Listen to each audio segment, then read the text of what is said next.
everyone, this is Kaifu here with game 1 in the series between Henry and Daniel. With Daniel on my right side playing Reflect Refrain, while on my left side we also have Henry playing Reflect Refrain as well. So this will be a Reflect Refrain mirror match. Now, as I said in my previous videos before, Reflect Refrain is very versatile and very flexible at the same time, because with the ability to filter, get your sideboard or get your key cards or get your key combo pieces you need before your opponent, the ability to go very aggressive with the recovery and so on, because now you can push for damage, not only that, recover your resonator and able to do more damage with the pumping at the same time. So it can be very diverse when it comes to playing with Reflect Refrain. The reason why I'm saying that, I've seen control, I've seen mid-range, I've seen combo, I've seen aggro, I've seen like a lot of versions of Reflect Refrain, but at the moment, the most popular one at the moment prior to Moonlight Savior is Reflect Refrain Aggro Rush, or should be a more exact point, Reflect Refrain Necromancy Rush. Now, what does Necromancy do? Now, Necromancy is an addition resonator that came from the Seven Kings set. What it does is that when it's in graveyard, whenever you put a resonator onto your field or summon onto the field, whatever you want to call it, you may attach it from your graveyard onto under that resonator if you really want to. So meaning giving the extra boost for land slot, giving the extra DPS damage you need and so on. So yeah, it does help in some way, but however, majority of the time you're just going for massive amount of damage. So let's get back to the game itself before I ramble anymore. Currently, life point wise, 4,000 compared to 4,000.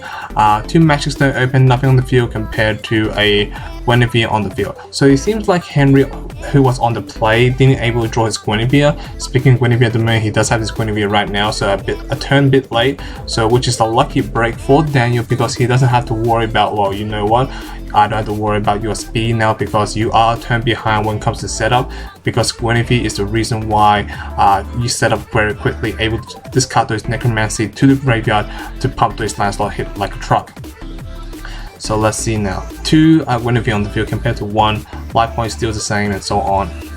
So let's see what can Daniel do in the situation, because he is on the draw. So meaning he had to be very cautious and play very defensively. So he has to be very careful, because the fact that since Henry is going first, he does have the option to go very aggressive or very defensive.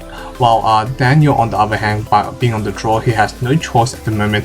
Depending on the situation, most of the time he has to be playing very defensive, because his opponent will drop cards earlier before he does. So such as Pumpkin Witch before your opponent, because of that. So in this current format at the moment, going first gives you the huge advantage you need, because not saying it will win you the game, but it just gives a tremendous huge advantage, because of the fact that, think about it this way, I'm able to get this card on the field first before you do. The reason is because I went first. That's the best way I can describe it and so on.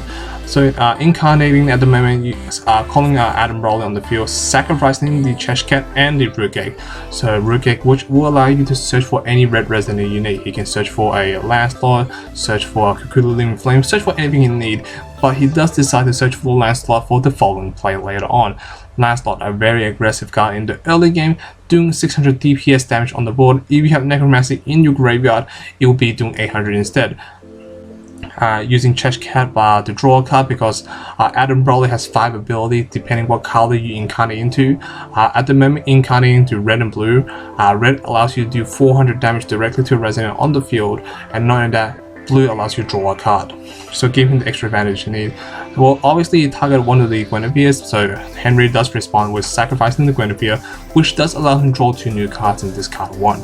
So maybe he can discard that Necromancy he has in his hand if he does have it, to get his setup early. So let's see what's gonna happen from now. Currently, field-wise, Adam Brawley, Guinevere on the field compared to a single Guinevere that Henry controls. Discarding I can't see, Cthulhu Living Flame, going very aggressively with the Guinevere, attacking for 200 directly, and Henry does take it, which does put him down to 3,800. Putting a bow on the field for the extra defensive play for Daniel.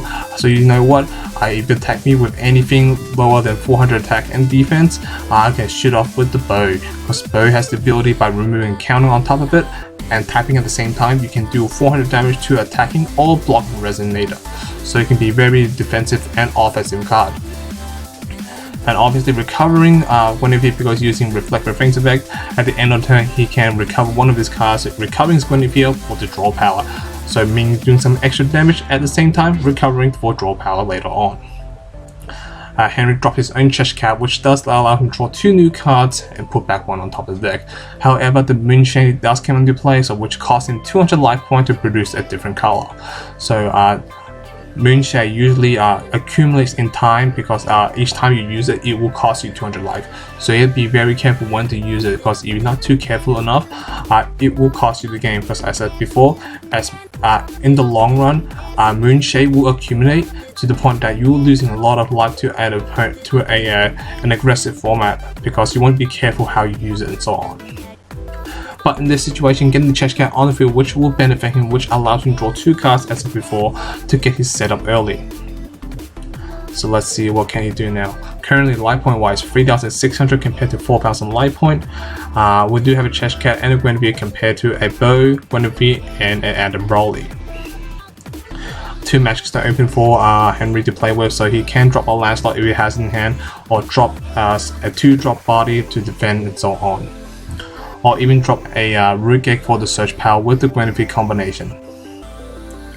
I do see a Kukulu Living Flame in his hand, so he can go very aggressive, but however, the Bow is in the way, because the Bow can randomly do 400 damage and block, and obviously come in blocking, so get rid of things and resonate pretty easily. So let's see what can Henry do in this situation at the moment. Let's see, 2 matches don't open, so on. I don't see a lot of cards in play at the moment, because a lot of the cards in his hand requires blue, except for Adam Broly. Adam Broly can just be played on blue by incarnating 2 cards. He does have a, I can't remember the card's name, but it's a red-blue resonator, it's a Fairy Tail. So by removing counter on your side of the field, it gains swiftness, target attack, or even swiftness, target attack. What else was it? First strike, was it? I can't remember on top of my, oh no, flying, that's right, flying. It gains flying, so depending how many counters you remove from your reflect refrain, it gains those extra abilities. Henry does decide to incarnate, so sacrificing the chest card and the Guinevere, which does allow him to draw 1 card and burning 400 directly to his opponent's Guinevere. So Daniel is forced to activate his own Guinevere to draw 2 new cards and discarding 1. So which could benefit him, because you know what, I'm going to draw my cards, discarding some dead cards I don't need at the moment, and use them against you. So let's see, drawing 2 cards from Daniel because he is on the last chase.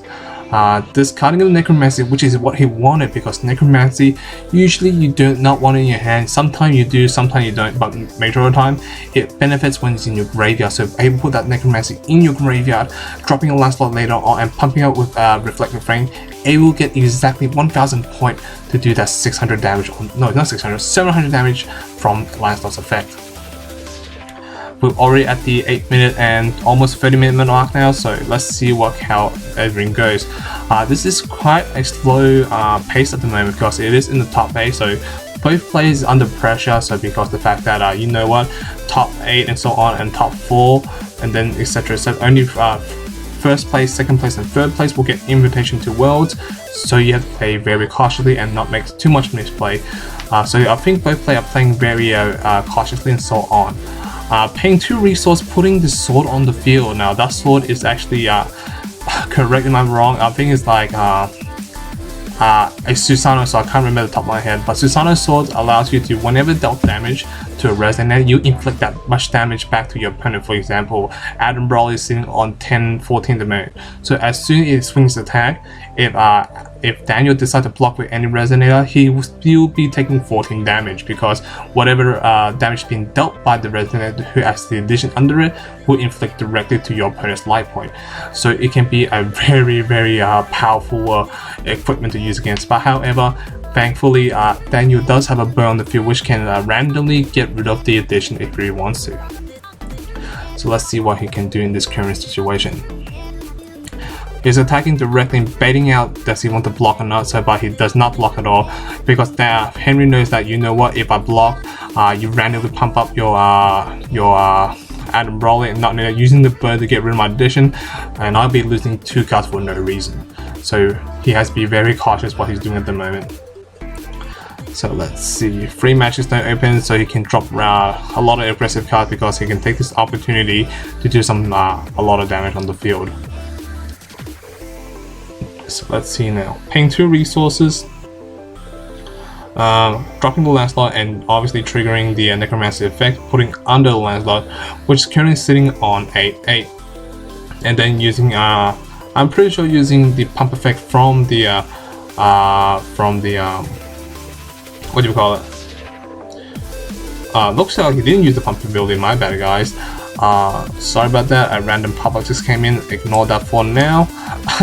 So attacking directly for 800 damage, which does put Henry down to 2,200 life point. Dropping a second bow on the field. Wow. So the game can be very, very slow now, because now you know what? You're not gonna do anything to me. I'm gonna set up my defense in play. Now you can't do anything to me. And using reflex effect to recover his Lancelot, not able to get attacked at all by the Adam Brolly. So putting a lot of pressure under Henry, because not only he's low on life, he doesn't have a field presence, and to make matters worse, 2 bows on the field, so pretty much Henry can't actually go very aggressive as he want to be, because the bows on the field can giving the extra defense that Daniel needs. So let's see what can Henry do in this situation. Henry can tap for Magic Stone, or he can J activate. But however, by J activating, it doesn't solve the problem with the 2 bows on the field. At most, he can delay the Lancelot doing any extra damage, but you're already down to almost 2,000 life points, so it can be problematic. To make matters worse, Henry has a Moonshine on the field, so if he wants to play for blue, it will force him to lose random 200 life point, which does put him down to 2,000 life point, a bit closer within range for Daniel's grabbing. Life point wise, 2,200 life point compared to 4,000 life point. Attacking directly to Adam Brolly with the Susano Sword under it. So let's see what can Daniel respond with. Looks like he's going to use the bow, removing 2 counter, getting rid of the addition, so not allowing the addition go through. But however, getting the pump off onto the Adam Brolly, so which is big enough to get around it. But however, using the bow again, trading off, so 2 Adam Brolly will be trading at the same time. He was about to use the Little True Stone, but however, Little True Stone has been called as red. So let's see what can he do in this situation. We're already at almost at the 30-minute mark now, so field wise, nothing compared to 2 bows and a Lancelot. One of the bows has 1 count on it, so pretty much he still has 1 more bullet to use against Henry. Henry's in a situation that he has nothing on the field, so if he doesn't put any defensive count on the field, Daniel will take this opportunity to do as much damage as he can, because you know what? You're leaving yourself wide open. I'm going to do as much damage as I can to put you down to 0, or close to 0 at least. And with the bow in my favor, so meaning you can't go too aggressive and you won't play defensive, you know what, I can randomly shoot 400 damage directly with a blocking resonator. In comes the True Stone, calling red at the same time, so pretty much there'll be a double red True Stone on the field. So let's see what can Henry do. He has 4 Magic Stone to play with, a lot of cards in hand, so but however, if he doesn't use those cards in hand, it doesn't matter how much cards you have in hand, because you can have like bajillion cards in hand, you have nothing on the field, and your opponent has a lot of like 0 cards for example, but a lot of cards on the field. They can go very aggressive to the point that you go down to 0 very quickly with your life point if you don't do anything too quickly. Looks like paying 3 resources. Let's see what he can play. He can play Flame King Shell, so which does allow him to drop a resonant on the field, doing 400 AoE damage at the same time, and using the can't remember the name. I think it's Gareth or not Gareth. I can't remember the name, but the one removes counter against the following ability, which is target attack, for swiftness and flying. Giving the target that because it already gains the ability to swiftness from King Flame Shout. Not King Flame, wait, Flame King Shout, yeah, Flame King Shout. Sorry about those guys, because I'm getting confused myself for some reason in my previous videos. If you guys who keep been following me, I keep saying King Flame Shout for some reason when it's supposed to be Flame King Shout. Sorry about that, guys. In comes another Lancelot, getting the extra damage you need and attacking directly for 800 point damage and pumping it up, putting 1000 attack onto us, so pushing the extra damage. Not only that, triggering off the Lancelot. Now, let's see what can he do. using Lancelot's effect to burn directly to the Guinevere, if that was a scenario. But however, there is a ruling issue at the moment, which as you can see, calling the judge over, explaining what's going on. So the issue is that when Lancelot declares an attack, he automatically starts a chase, so targeting the Guinevere right off the bat, because it is a automatic ability that triggers when it declares an attack. It doesn't matter if it hit the requirement or not. As soon as it declares an attack, that's the requirement has been fulfilled. After that, if you're able to exceed 1,000 or more, it's still resolved because it's still on the chase. So as soon as it resolves, it goes through. However, I think there was some kind of miscommunication with the judge, and assuming he was the damage, the attack went through already, so he pumping up randomly wouldn't help because it might be a mistiming issue. That's what he thought it was, but that wasn't the scenario at this point. But let's see, does it cause any trouble for Daniel, because Daniel already committed with the 200 pump, so hopefully nothing happens to him often. However, he does have a bow on the field, so even his opponent want to defend, he has a bow to one-shot that Guinevere right off the field really easily. So let's see how it goes. Currently, life point was 2,200 life point compared to 4,000 life point. Not much has been changing so far, but attacking directly 4,000 point damage. So which does put that Henry down to 1,200 life point in this scenario. So let's see how he handled this situation. So incarnating, dropping the Kukulu, he's going to be swinging a lot of damage, and will be swinging at least 700 point damage directly, which does put 700? Yeah, 700. Which does put him down quite a low life point, and that's the game, guys. Thank you for watching, thank you for listening, guys. Hope you guys enjoyed it. See you guys in round 2.